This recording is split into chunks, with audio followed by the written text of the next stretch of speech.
What can I do if I've lost my golf swing? In this video, I'm going to show you 7 simple things that you can check to help you understand what it is that's causing you the problem and, more importantly, how to correct it. So one of the first places we need to go to is tension. So we've got physical tension and we've got mental tension.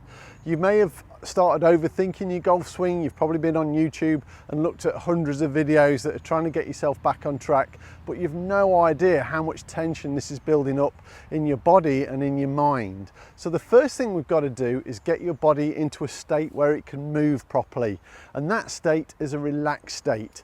So if we're physically relaxed, generally we're more mentally relaxed. So the two go hand in hand. What I've found the very best thing to do to raise awareness of this tension is to create it at setup and then do something about it. It's really, really simple to do. I've got a little golf ball here, but we don't need to hit a golf ball. As I address the golf ball, I stand up nice and tall and I hold as much tension in my hands, forearms, shoulders, overall body as possible, and then hold this for 1 second and then relax. So once you're in that relaxed state, that's how you need to feel when you stood over the golf ball. So if you're stood over that golf ball, fearful of what's going to happen, your tension will be building.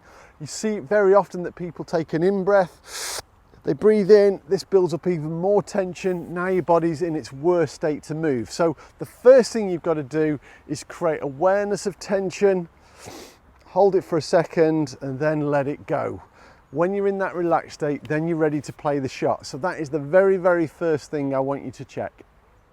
The second thing I want you to think about is your fundamentals. So your golf grip, your posture, your body alignment. So it could be that your grip has slipped. You may have gone into having a very strong grip, or you may have a very weak grip. Both of those will have a big effect on the golf club. So I've done a video on the golf grip, so make sure you check that out. The second thing is you could be standing too far away from the golf ball, or you could be standing too near to the golf ball. So what I'll do now, to show you a very quick way of checking this. So I'm going to deliberately stand too far, take my natural grip, arms out in front and relax them onto your body, bend from your hips until the club hits the floor, and then at the end just relax your knees. Where the club sits on the floor is where the golf ball should be, so all I have to do now is just nudge to the golf ball. So arms, hips, knees, now I'm the right distance from the golf ball. The other thing that I see all the time in the fundamental section is poor body alignment.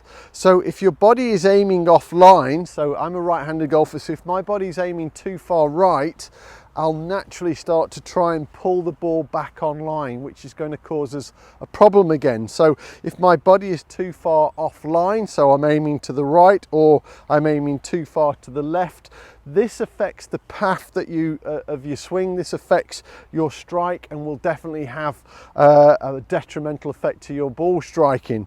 So what I've got here are two clubs. The outside one is pointing where I want my golf ball to go. The inside one is parallel to that. I'm looking to get my feet, knees, hips and shoulders all parallel to these lines from here. And then if I go through my correct posture, I know then that I'm not offline. So if you're offline, you'll try and compensate somewhere in the golf swing to get the ball to get the swing back online, and this again will affect your ball striking. So don't underestimate these fundamentals, because if you get these right, it's a shortcut to making sure that it's just a simple thing with the golf swing. So this is just 2 of the 7 parts of this video. If you want to watch the rest of it, click on the link above, pop in your email address and you'll be able to watch the rest of this video. And if you've got any comments, please leave them in the box below. Or if you want to send me an email, send it to Julian at propergolfing.com. Always happy to answer any questions.